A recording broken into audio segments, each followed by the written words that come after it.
4 वर्षापूर्वी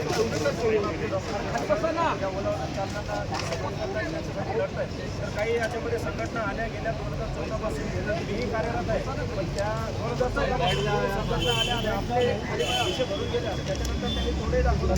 आता जो हा माणूस एक देवासारखा आपला जर मिळालेला आहे याच्यातही बाधा आणण्याचा प्रयत्न करतात. पण त्याच्या बाधाला न जुमानता आपण सर्व बांधव या डॉक्टर साहेबांच्या पाठीमागे उभे राहू. तर आज काय नक्की प्रॉब्लेम आहे, काय मागण्या होत्या आणि कोणाशी बोलणं झालं आणि त्यांचं काय उत्तर आलं आपण डॉक्टर साहेबांकडून जाणून घेऊया.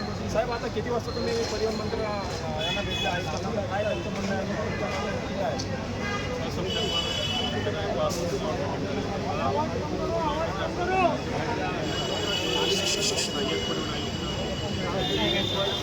समोर कपडांनी मागे परंतु आता 48 तास होते तरी आम्हाला रेल्स दिसलेले नाही. त्यामुळे आम्ही आज आमची मिटिंग घेतली आणि आंदोलनाची पुढची दिशा आज तिकडे ठरवलं.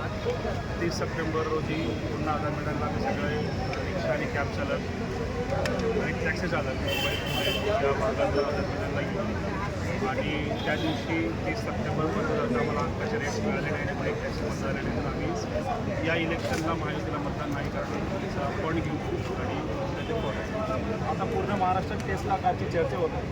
टॅक्सी बांधवच नाही, आता लहान मुलं बरोबर ते चर्चा होते की टेस्ला कार नक्की आहे कशी आणि किती रुपयाची हे लोकांच्या मनात संभ्रम आहे. तर ओला उबेर चालकांचं काय म्हणणं आहे याच्यावर? खूप बढाई मारत राज्याच्या परिवहन आयुक्तांनी परिवहन मंत्र्यांनी स्वतः सांगितलं की माझ्या नातवाला टेस्ला कार गिफ्ट दिलेली आहे, ती त्याला शाळेत जाण्यासाठी वापरण्यात येईल. अत्यंत दुर्दैवाची गोष्ट की अशा प्रकारच्या बढाया एका मंत्र्यांनी तर मारू नये. कारण की या राज्यामध्ये अनेक मुलांना शाळेत मिड डे मीलचं जेवण वेळेवरती भेटत नाही. तुम्ही ज्या मंत्रालयाचे मंत्री आहात त्या मंत्रालयाशी निगडीत कॅब चालक असतील, रिक्षा चालक असतील किंवा बेसचे कर्मचारी असतील, ST महामंडळाचे कर्मचारी असतील, वेगवेगळे कर्मचाऱ्यांची तुम्ही एवढी वाईट हालत करून ठेवलेली आहे आणि तेव्हा तुम्ही अशा 60-60 लाखांच्या गाड्यांच्या बळ्या मारतात. त्या गोष्टीची मुळात लाज वाटली पाहिजे. म्हणून त्यांना आता संपूर्ण महाराष्ट्रातले सर्व चालक बांधव परिवहन मंत्र्याचं टेस्ला मंत्री म्हणून ओळखतील आणि त्यांना टेस्ला मंत्री या नावानेच बोलवतील. हे तुम्ही आजपासून पुढे बघता. आणि आता टॅक्सी चालक वर्षाला 30 ते 35 हजार रुपये परिवहन विभागाला देतात. त्याच्याबरोबर आता रिक्षा बांधवी भरायला जातो. तर काय म्हणण्यानुसार याच्याला काय लक्षात येतो?